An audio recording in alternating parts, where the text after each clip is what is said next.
এখানেই থাকো তাই না? এখানে পাথর মূলত কোন জায়গাটা জুড়ে ছিল? এটি সিলেটের সাদা পাথর, কিন্তু দুঃখজনকভাবে বলতে হয় এখানে পাথরের কোনো অস্তিত্ব নেই।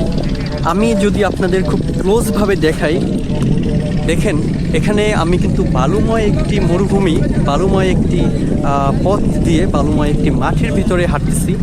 আর আমার ঠিক পিছনে এটাই কিন্তু সিলেটের সাদা পাথরের মেইন স্পট। আমি পিছনের যেই দলাই নদী পার হয়ে এখানে কিছু ছোট ছোট দোকান আছে এবং ইঞ্জিন চালিত যে নৌকোগুলো, এগুলোর মাধ্যমে পার হয়ে আমি এই মেইন স্পটে এসেছি। মেইন স্পটে কিন্তু পাথরগুলো থাকার কথা, দুঃখজনকভাবে এখানে আমি একটি পাথরও দেখতে পেলাম না। আপনাদেরকে যদি আমি দেখাই, ঠিক যেমনটি দেখতে পাচ্ছেন এখানে পাথরের কোনো অস্তিত্ব নেই, নেই বলতে একদমই নেই।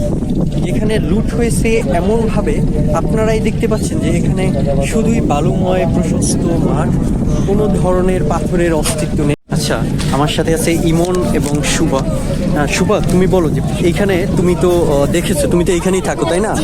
এখানে পাথর মূলত কোন জায়গাটা জুড়ে ছিল? পুরো জায়গাটা জুড়ে ছিল? পাথর চুরি করছে ওইদিকে আষ্টটা পাথর। আচ্ছা, ওই দিকটাতে? জি।